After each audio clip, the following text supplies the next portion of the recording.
Hello, Trent Clark, CEO of Leadership, serial entrepreneur, longtime coach in professional baseball, and welcome to Ask Me Anything with Coach Trent.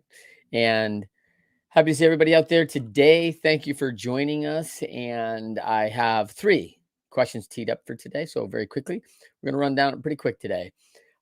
First is I had a question on what are the 2 qualities or what's the greatest qualities of leaders that I see. And I see a lot of great qualities in leaders all the time. And we study that very intently. And one of the things that probably really stuck out from there are these fabulous leaders that are just at this top level, right? And then there's these excellent leaders who just sustain that level all the time. And the separation of really good leaders to superior and excellent leaders are 2 big things for me, which is one is self-discipline.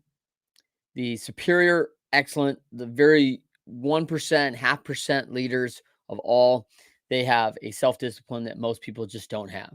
And the second thing, and it's really part of self-discipline that really shows up, is they manage their time better than most people. They absolutely understand the finite ability. We cannot get time back. It is a currency we're constantly dealing with, and they value it, and they're intentional with their time. They're intentional with their time with their family. They're intentional time with their employees. They're intentional time with their customers. It is always intentional. They're structured, they're planned, and they spend their time wisely. And obviously, if we want to create things and move ahead in this environment all the time and for continuous improvement, we can accomplish a lot in a very short time, especially when it is focused. So, great leaders really organize their time very well. We do this in data-driven ops. We work on huddles. We work on daily impact items and laying out our schedule. Like, hey, where's the most impactful item things? And you'll see people do that a lot of different ways. They'll make lists of all the things they've got to do. They'll put numbers to them. Like I've seen one where I think is very effective, where they put everything they got to do down the next day, the night before, and then they put an A next to the most important things. These are absolutely the most impactful items. B's next to important. C's are I'd like to get these things done. And they go back and they label those out. Number 1A, number 2A, number 3A, number 4A. However many they have of those impactful items. And then they do the same thing with the B's and the same thing with the C's, and they work through their list in order.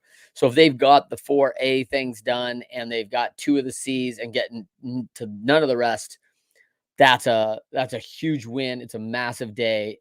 Absolutely doing the most important things. Typically, what you see in people is they will do the lower end. They'll do the easy things, right? So they'll do lower B's. They'll be like, oh, I got B6 done. I got B8 done. And I got all my C's done. But they miss out on those impactful, the big, most important items. So they're prioritized, and that's a huge one. So we do it in DD Ops a little different, where data-driven operations, when we look at an individual, we tie those impactful items back to their goals. And so their impact items should definitely relate to the contribution they make for the organization, the contribution they're responsible for in the organization, and then where those impactful items fall inside that. So we do that 1 through 5, and with the 1 being done first, second, third, fourth, fifth. So we do not do an ABC method. In fact, I tend to not add the little things in C's. I don't need a list of 80 things so I can make a check mark and say, oh, look, I'm doing something. That's a dangerous game for me personally, because I can get caught in busyness. Next question is, what's one quality in teams? If I'm looking to build a fabulous team, what's one of those significant qualities that we should be looking for? And I would say 2 things there too. Again, is the first thing we should do before we ever even start looking in qualities is decide what the qualities that you want in a team member. Like, what do you need from that team member? I see a lot of organizations that don't do very well at this. They don't plan on who they need. They haven't considered, these are the qualities I need in my team members. These is what I'm going for. These are the values I'm searching for. And some organizations are really good at that, and others just aren't, and they haven't done that work. And it's really hard right now because there's a low labor force here in the States, and there's not volume of labor available, especially on the lower end in the entry level. So it's challenging right now, but there are very skilled labor who are looking for purpose and intent and a road to success. So the next thing is on a good team members know how they can contribute, and they know how to do it, and they're doing it. Those are two huge things, right? Know how to do it, and they're actually executing on that. Those are two big things to a team. A team is really going well if everybody knows what they need to do and they're doing it. I see many organizations who they don't know what they need to do, and B, they aren't doing it. So they may be busy and getting some things done and running around fast, and there's a lot of urgency, but the impactful things aren't really. They may be urgent, working on C items, right, or lower end items. So the quality goes down in the organizations. I would add one more thing that I see that's probably a pretty big challenge in teams is that once you've established that, it's work to get the right team members. That's really part of the game is how hard are you willing to work to get the right team members on your team? A lot of folks will come to me and go, "Hey, I don't think we have a very good team." And I'm like, "Oh, really? How hard did you work at recruiting that team?" And, the typical answer is not very hard, right? Like, well, I put a couple ads out and we did some interview processing, but, when you see organizations that have 6, 7, 8 step hiring process, hiring, onboarding, training, and development, they are considerate of how they're going to get the right team member in place. And even at the professional levels, right? We sign a lot of players. People like to make light of high draft choices that never make it, or vice versa, where there's someone goes undrafted and becomes a significant contributor in the professional leagues. Those are always feel good stories. But someone missed that, right? Someone missed that on the recruiting. How did they not know this person was out there? So those are a couple of big things for your teams. Last question. Um, I don't love criticism, and how could I handle it better? This is really good. I had a great experience yesterday. Spoke yesterday in Guatemala, and I sat down with a former Olympian, and we talked about how we love criticism because when you're an athlete, you get better by coaching. Someone comes along and says, "Hey, this is what you're doing wrong," and we want to hear what we could be doing better. Efficiency, efficiency, efficiency. And so these little minor behavior, minor modifications have massive impact, huge impact, right? And we can look at that in all sorts of different lines, but think about, I always look at minor behavior modifications and minor modifications made in technology and different things like that. And I look at like race car driving and the pits. In the pits in Formula One, that used to be like a 12, 14 second, 20 second event in the bad pits. And there are now groups that can do these in under 2 seconds. I mean, the world record is like right around a 1 second time. I mean, it's amazing what can be done with a team all ready to be right there doing it, all these things. Now, there's a lot of criticism that goes into that. And I don't particularly like criticism, but there's parts of me that I appreciate it because what it does for me. So let's dive into that and let's turn criticism into an ally of ours because there is some huge value to criticism. And, there's thousands and thousands of athletes that have come before us, thousands and thousands of musicians. Anyone has honed a very specific skill has been mired in criticism by a coach at some point a long time away, a long time and along the way. And is there encouragement? Yes. Is there praise? Yes. But there is going to be some critique, right? And we talked a little bit about that on that a couple weeks ago and last week about tough love and about pushy angels, right? We have people that hold us accountable to higher level standards, and they will criticize if we aren't working at that standard.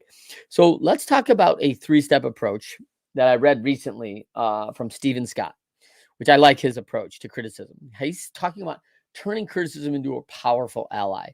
And one is, first, in any criticism, consider the source of that criticism, right? Like, hey, who's giving you this criticism?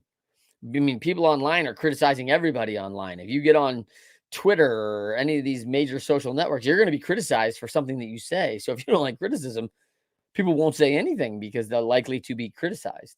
So it will happen. So let's consider the source. Um, so here's a couple of ideas of that source. Are they qualified? What's the basis of that criticism? And what's the critic's motive? So those are three big things right there that I've got to consider as I consider the source. If someone on Twitter says, "Oh, Trent, I think you're wrong on this. You're wrong and you're this and you're a bad person and all these things. I don't know them at all. I don't know if their qualifications are any good." I'm not likely to carry that as a very deep drive source of harsh criticism or criticism I should be taking a very good look at, right?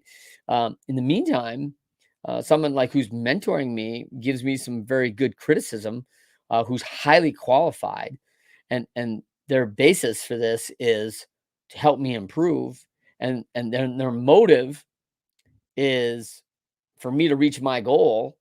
Like, that's criticism I want all day long, which is where we have trusted advisors, where we have coaches that recruit us to come play for them because we build that with them, and we want that. The other thing that we do with criticism is, um, let's look at the source, right? Like when we talk about the basis, let's drive a little bit into the basis of the criticism because we can go pretty deep there. And Stephen does a good job too. Yeah, he talks about some labels. So what's the basis? And there's a ranking system that he uses. He uses VQ. They're very qualified, very qualified. They're SQ. They're somewhat qualified, or they're NQ. They're not qualified at all, right? So what about the critic basis? Emotions or feelings? Might categorize this as an E. They're just coming at me with criticism out of emotion. You know what? They're reacting. They're angry. Something's happening, and so they're just quickly. The basis is emotion. Two, critics' past experience. They've had a horrible experience, maybe even looking out for us and don't want us to get into trouble as they did somewhere along the line, or fell into a bad program, or lost money in their business, and their past experience is shaping, or past experience, my past experience and track record. So, hey, this looks like something you've done in the past. A mentor who's been with me for a while says this is repeating itself. So your past experience. So YP, a critic's failure, right? Where, hey, they failed at something. So like, oh, you should never try this. You are going to fail. So that's a huge one. Or your past failures, my past failures. So now they're criticizing because I've tried this again and again, and I've had past failures in that.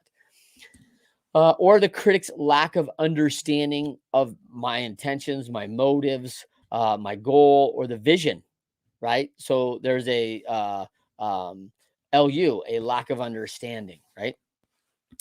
And then there's CT, the critic's inability to think creatively outside the box. So the critic may be a conventional thinker trying to judge your creative thinking. And, then they fall in like, ooh, and Q,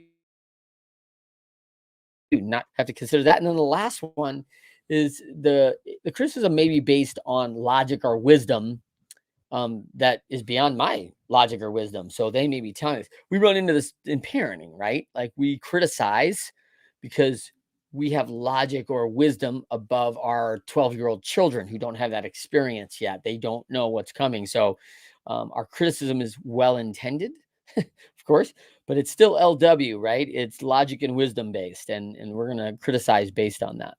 So there's a couple different categories. Then the other one, so that's part one. Consider the source of the criticism. Are they qualified? The basis, one of these 8 items, and then the critic's motive. What's their motive?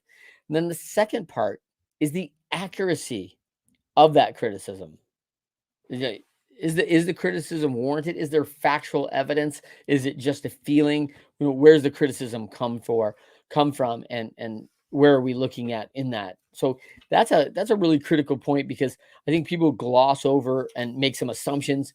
And so some of that criticism may be based on personal assumptions, they don't have the knowledge. So again, I can put it back. Is the accuracy of criticism, are they very qualified to give this accuracy? They have good data, they have statistics, facts.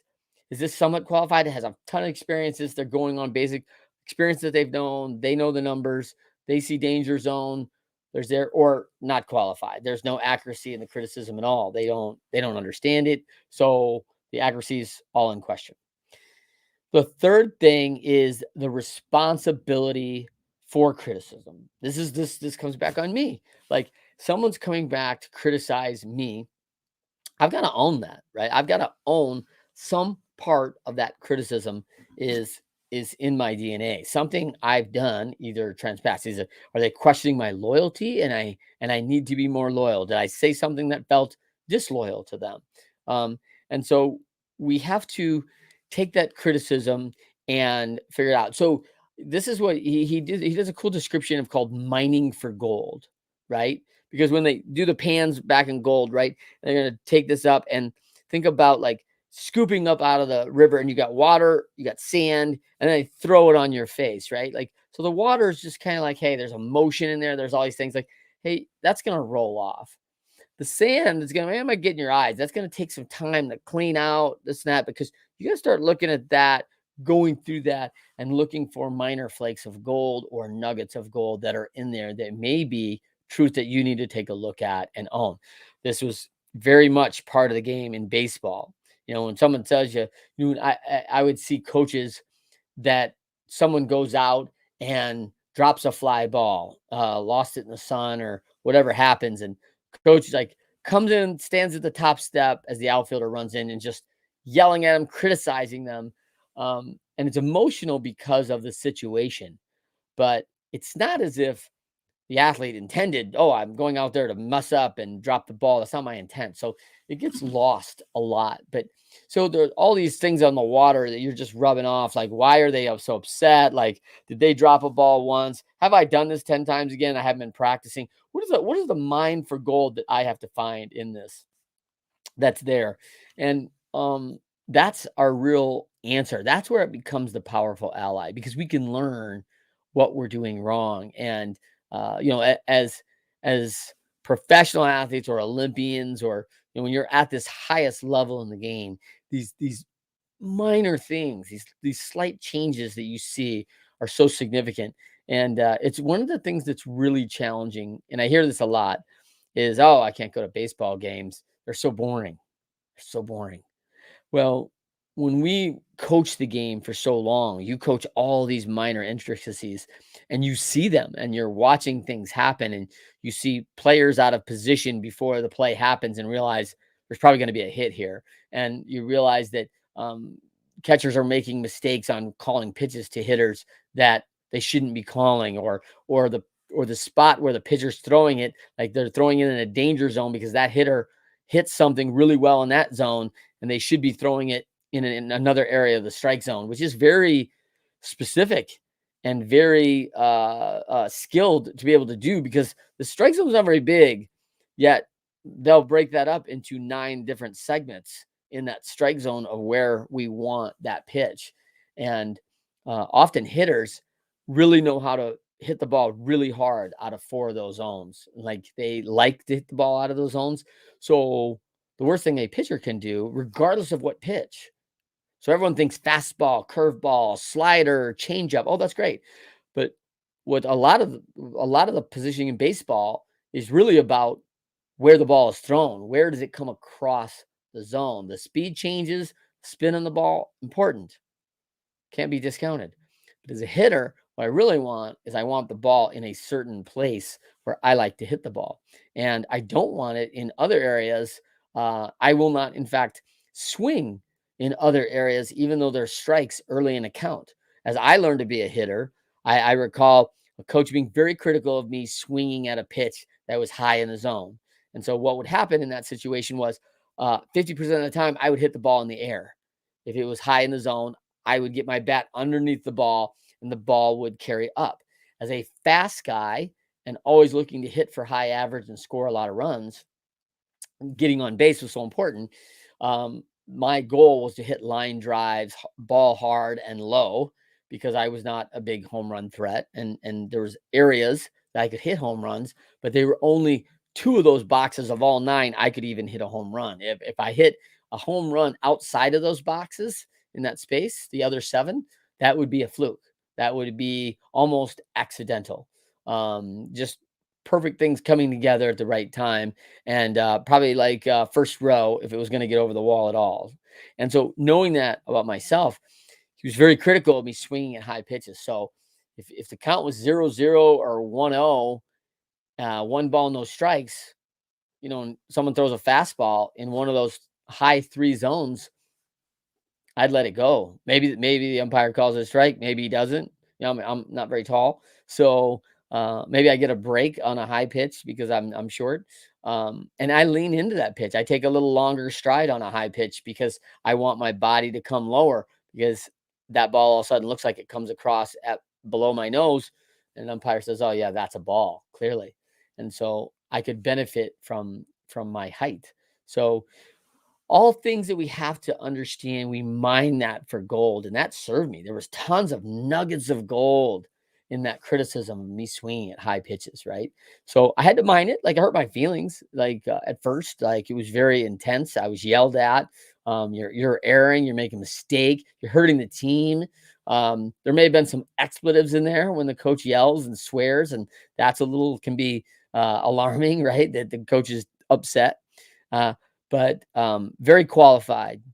And he's on a basis of a little bit of emotion, but he's also a basis of knowing my past, right? Also knows data. So, again, he's very qualified for his basis, even though some of it's not great. And then his motive was to help me get better, give me more opportunities to keep playing, and help our team. So his motive is aligned with the organization, with what he's trying to do, everything. And the accuracy of his criticism was right on. And the responsibility for that criticism for me was I'm the only one who can do something about it.